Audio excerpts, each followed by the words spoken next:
Okay, I'm sitting here, so I'm going to study some more of this chapter 21 here in Proverbs. Now, I want to say, and I'm not bragging myself up, so don't take this the wrong way, happy campers. For 18 months now, I've been putting an average of 1 hour of Bible study on the YouTube 6 days a week. So you say, oh, I read the Bible. And I hear people say, oh, I go by the 1 verse a day Bible. 1 verse a day. If you only do 1 verse a day, you'll never finish the Bible in your lifetime. You'll never receive any of the benefits of the Bible, which should be very important to you. And you'll never finish even half the Bible before the rapture. Not even 10%. 1 verse a day will not get you anything. That's just an excuse for people to say, oh, I gave God something today. Well. God gave you everything. So what I'm saying is, I've been doing this 1 hour a day, and you can tell we're not even halfway through the Bible. I did not even read half the Bible, and I read out loud and study an hour every single day. So here's the point I'm making, and I don't want you to feel bad about yourself, but if that's what it takes, that's usually what it takes to get people to change. They have to become disgusted with their current situation, whether it's losing weight, achieving their goals, saving more money, getting out of debt, whatever it is. There's something in human nature that, if nothing's happening to you, you're just like lying around, people got palm branches, fanning you, you got perfect temperature in your house, you got your favorite foods. People don't change without pain. The thing that changes you the fastest is discomfort. Do you know out here on the coast, I'm seeing flowers come out? It's only January. And it's been cold, but the flowers are starting to bloom this year already. That's kind of blowing my mind. Let me tell you, I saw a guy today about my age, tall. He looked like he was a happy homeless guy or whatever. He was on a tricycle, an adult tricycle, 3-wheel pedal, a bicycle, but it had 2 wheels in the back, a tricycle. The kind with the big basket in the back. So he had put a double basket on top of that, and he had all beautiful camping gear, water jugs. This guy looked like he was going to the North Pole. He was pedaling south.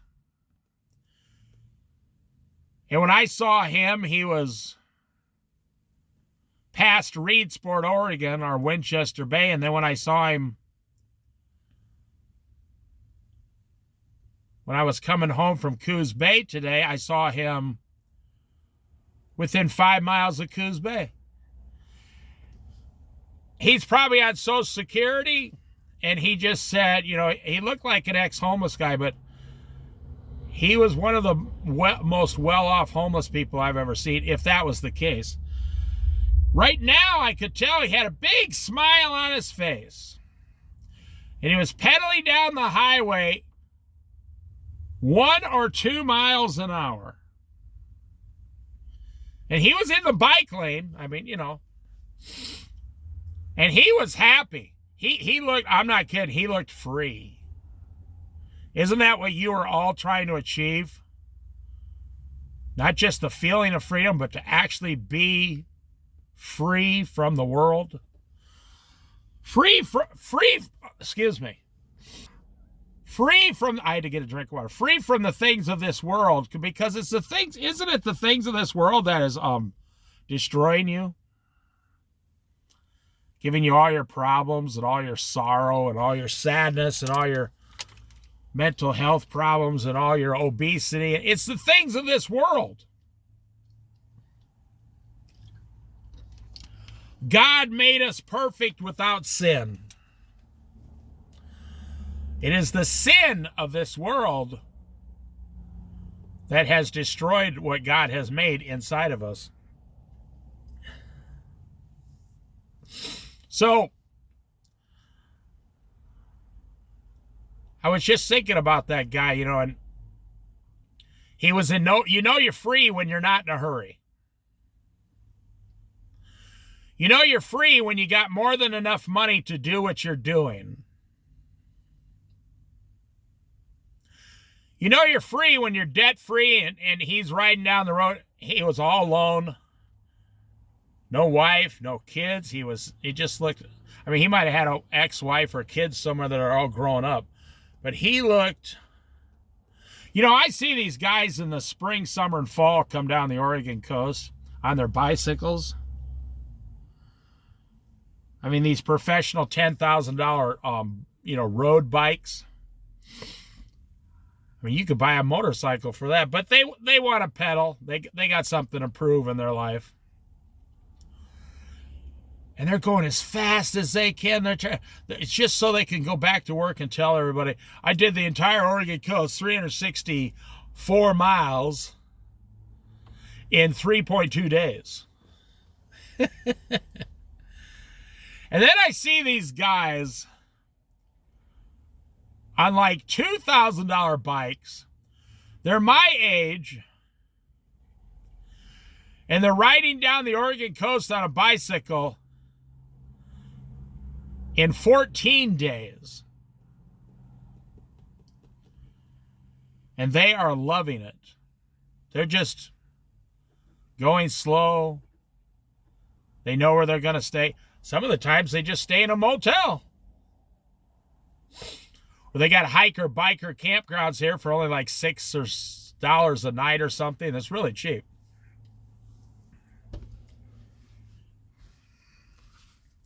I just wanted to bring that up, All your problems are from this world.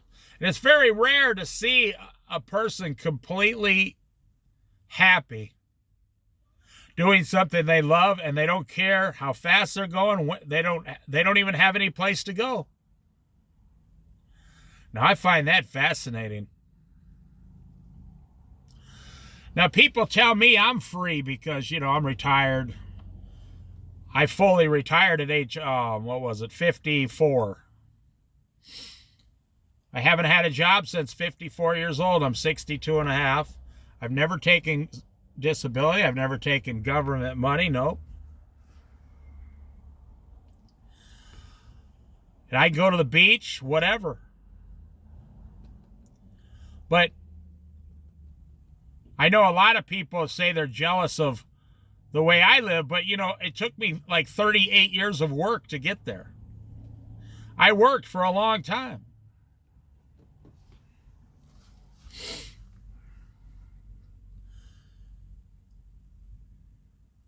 So in the last Bible study we just read, verse 17, whoever loves pleasure will become poor. We went into that in detail. Whoever loves wine and olive oil and all these rich things will never be rich, it says. I know a guy here locally. He's worth probably $10 million. I don't know. Maybe only $5 million. It doesn't really matter. He's probably worth $10 or $15 million. And he has a used car. And he lives in a one-bedroom apartment.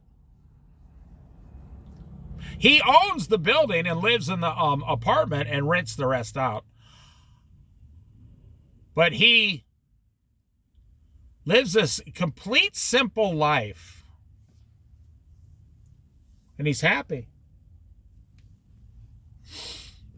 And the way he became rich was he didn't love things. He's been living this way his whole life and just investing from one real estate thing to the next and then renting them out and Pretty soon you're renting out, a dozen properties and you're making, $25,000 a month.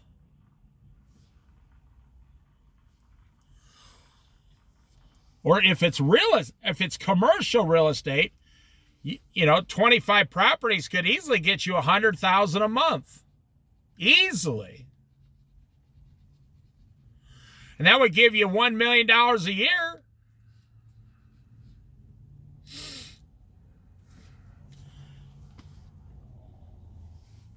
And this guy lives in a 1-bedroom apartment. He walks and he has a used car. And he's happy. He's free. It's like the homeless guy, he's going to find some place tonight safe. Pull his bike over, pull out his tarp, pull out his little tent. He's probably got a setup to where he can cover the bike and use the handlebars and come over the bike and then over the tent. And the bike's on the back end of the tent. And he's got something to eat. And he's got some water or whatever, beer, whatever he's got going on. And he can start a little fire and just sit there and be happy.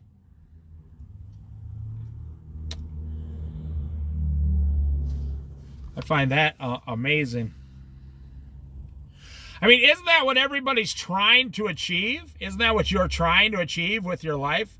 You're trying to get all this money so you can finally get to the point to where you can achieve what you're trying to achieve without fear of being homeless or being, a big fat loser or, having a lot of debt. Or the problem with your plan is outside of God's plan for your life. And number two, the problem with your plan is it takes till you're 65 to get there, and then you die at 73 years old. Have you been watching all of these young Hollywood actors dying in their 20s and 30s in Hollywood lately? I have no idea who they are. I don't even recognize their face. I don't watch a lot of movies. I'll watch a 40-year-old Clint Eastwood movie or something like that. I don't watch modern movies. I find all superhero movies to be dull and boring. I find anything fake to be dull and boring. I got my favorite movie of all time. If you want to enrich your life, watch it. It's in a playlist in the back of my channel here, the motivation playlist. It's all the way down the bottom. My most favorite movie of all time is The Old Man and the Sea. But it's got to be the version with the actor in that I put. Not the older one. This is the newer one with this actor, even though it's still like 60 years old.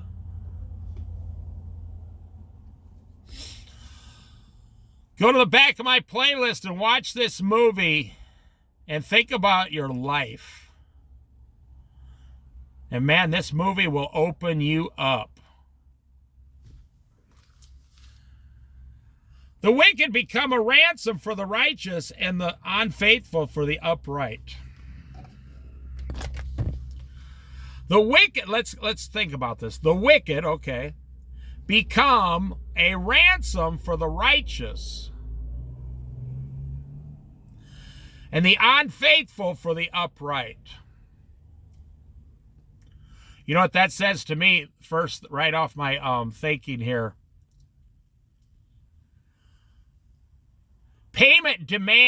Sin demands payment.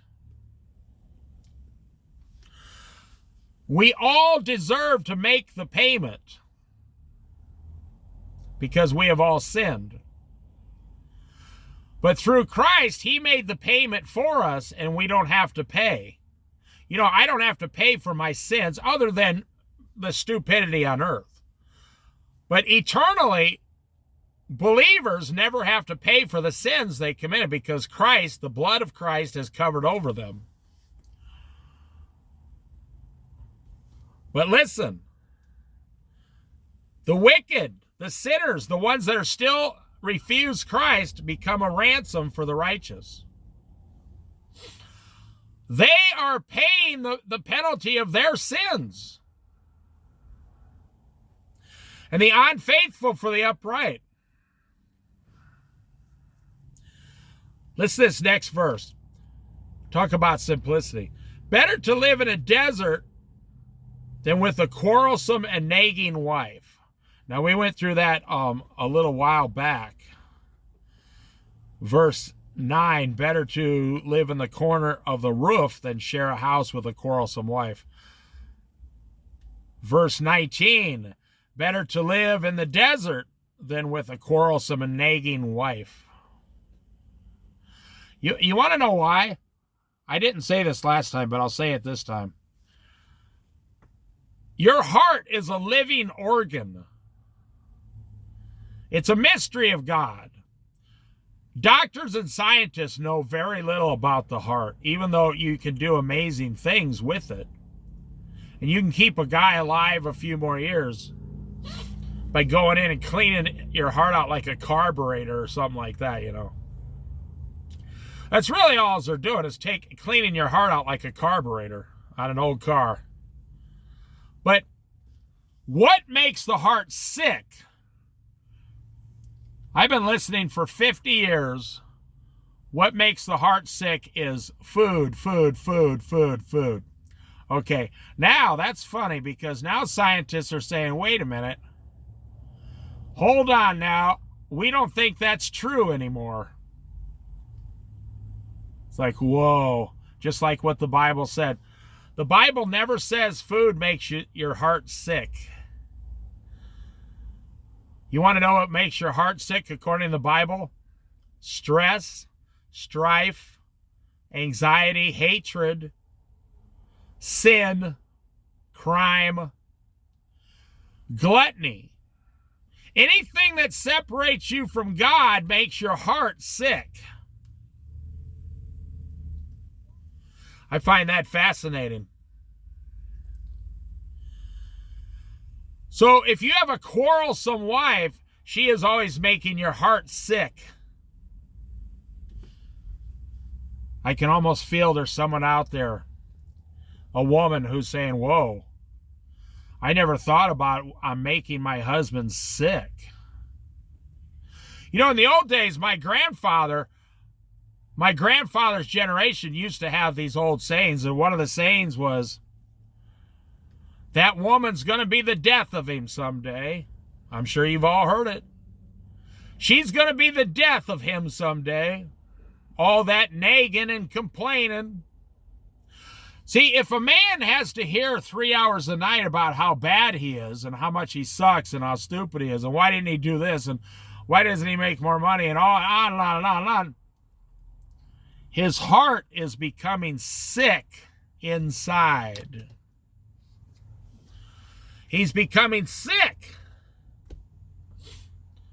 And you, his wife, are killing him. That's funny because, you know, he is the branch. You know, you get married, the two become one.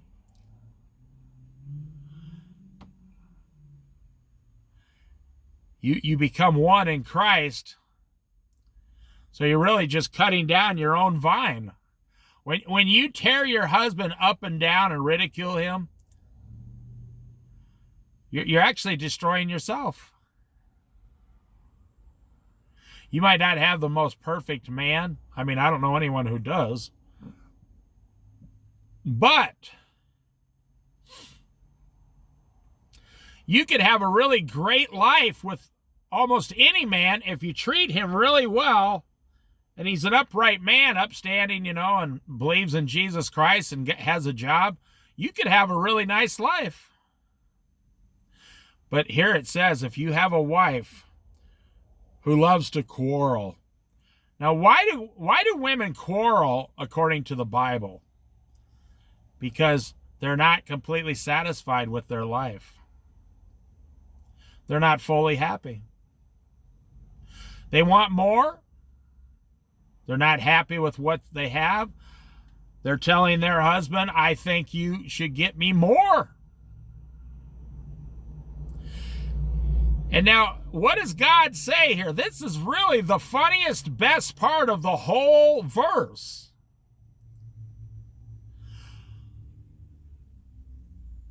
So the woman goes and complains to God, my husband is blah, blah, blah, blah, blah, blah, blah, blah, blah, blah, blah, you know.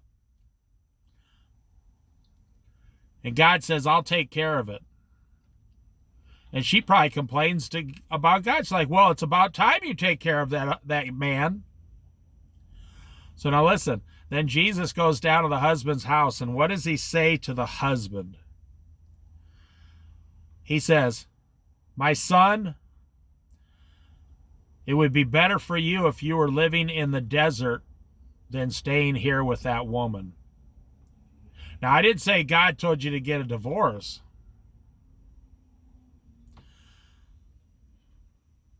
Better to live in a desert than with a quarrelsome and nagging wife. That's the advice God gave the man.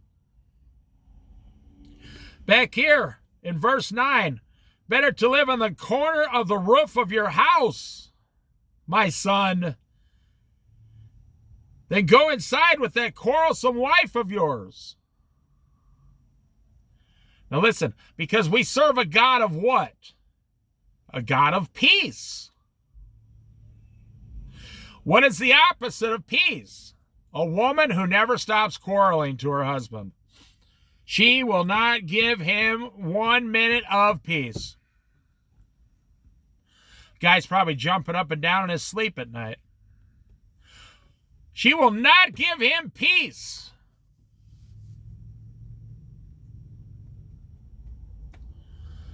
And I'm telling you what, there's nothing worse. I'm not picking on women. There's nothing worse than a woman who is not at peace, and she will not let you be at peace. Well, you look at Martha and Mary. Mary was at the feet of Jesus, and Martha come in yelling at Jesus. How come you won't make my sister help me make the sandwiches? How did Jesus answer her? He said, Martha, Martha, Martha, you are worried about many things in this world. Wow. He said, but only one thing is needed. Meaning Jesus was the only thing. And your sister has chosen to sit at the feet of that one thing that is needed, Jesus. And it will not be taken away from her. You see, Mary, she looked at Jesus and said, man, when I see Jesus, I don't think about sandwiches. I mean, if Jesus came over to your house, would you be thinking, man, I'm getting hungry? Jesus, the Savior, came over to Martha's house. She was the older sister. And the only thing she said, she didn't say, oh, I'm in awe. Jesus is at my house. You know, even the tax collector, Levi, jumped up for joy when Jesus came to his house. But Martha said, oh, why would you do this to me, Lord? Do you know how much work is involved? I got to feed 27 people now, sandwiches. There was no joy in her heart. The Savior of the world came and sat down and started teaching, and she didn't even notice.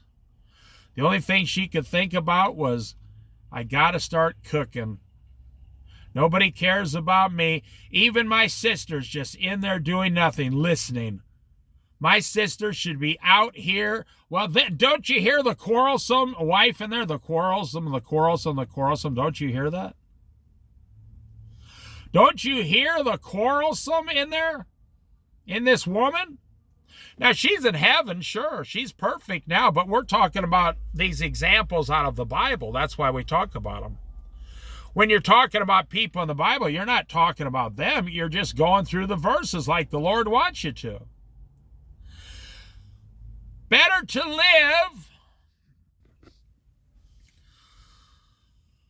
live in the desert than with a quarrelsome and nagging wife. If you're one of those wives, you got to do two things. You have to go to your husband and apologize. And your children. Don't ask their opinion. Just say, I just found out that I'm a nagging person. And I want to apologize to my family for being that way. And I'm going to change now by praying to Jesus. You want to talk about getting your family closer to Jesus. You pray to Jesus and stop nagging, and they will say, your husband and children will say, wow, that Jesus stuff really works. My wife prayed to Jesus and she never nagged any of us again.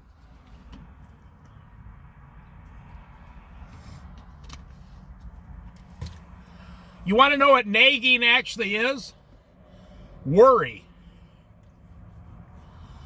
If you're the kind that has a lot of worry, you're always worried about everything, then you nag everyone around you, not just your husband or your kids, everyone. You're nagging everybody because you worry enough so much, because, now I'm trying to tell you this gently, because you don't trust the Lord to take care of these things. Now, if you're a person who is 100% innocent in a situation, you didn't do anything, and a situation comes up and you're worried about it, why are you worried?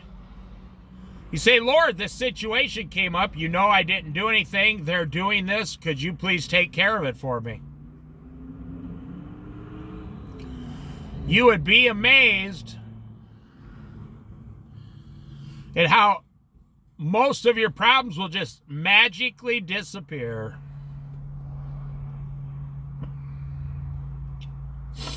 Look at Donald Trump. Do you ever think he'd be president again? I mean, 4 years ago, 70% of the country hated Donald Trump's guts. Look what God did in 4 years. Now, 60 to 70% of the country loves Donald Trump. How is that even possible?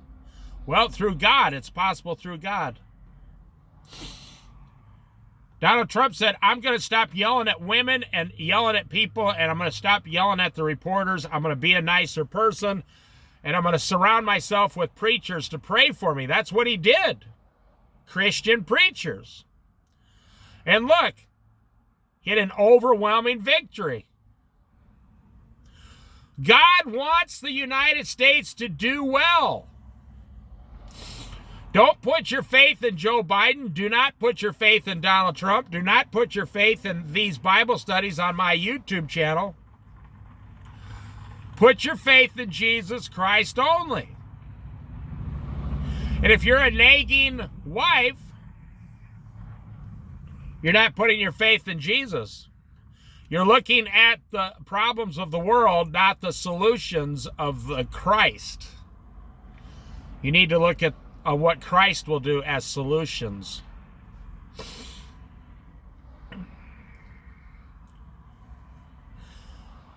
The wise store up choice food and olive oil, but fools gulp theirs down.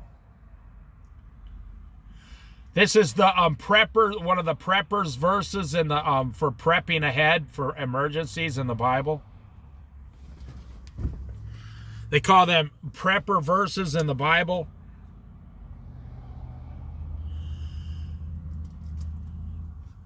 A wise person stores up choice foods and olive oils in their house. You store them up for, when the times get bad.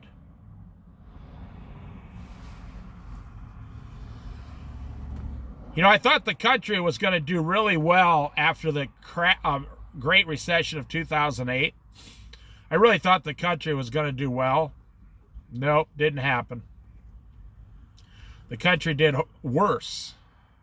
Oh, I'd say 25% of the population started storing things, but then things got better, and now we're back down to by less than, I'd say 7% of the population stores things. I don't store things because I'm some right-wing wacko. I store things because the Bible tells me to. I mean, I have a shovel. I have an axe. I have a couple knives. I have some cans of beans. I have a couple tarps in case they kick you outside. That's what I'm telling you. Are you that person in your group? When shit hits the fan, are you the person people think about? You know, I talked to a guy last year. He went to pull something out of his pocket and he goes, oh, no, there's my knife. He goes, oh, no, there's my lighter. He goes, oh, no, there's my flint stick.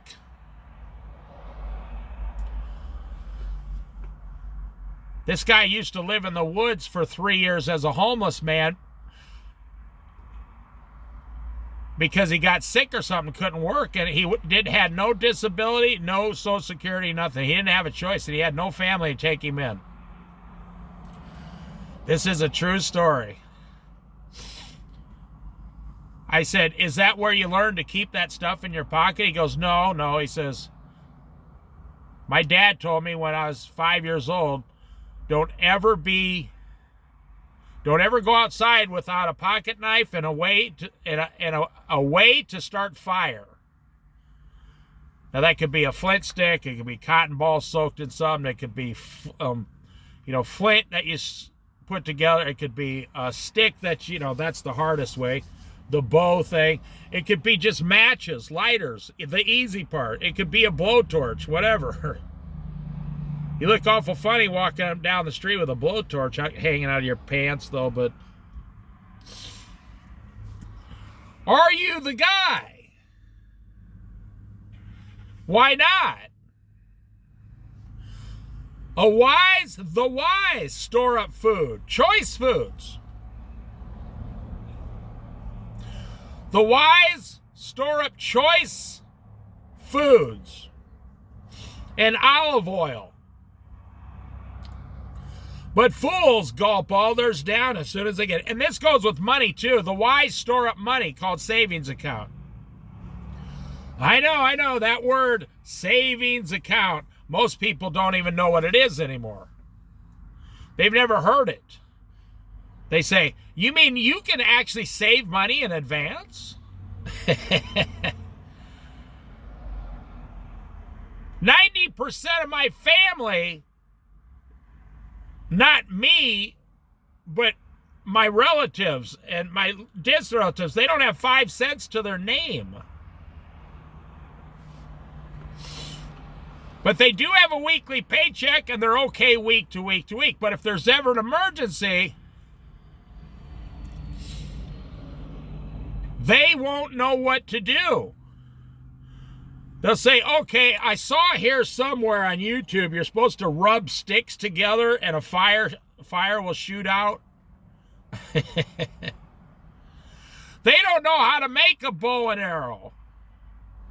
Now, I don't say you have to make a bow and arrow, but if you're out there and you want to, and you have to get, rabbits or whatever,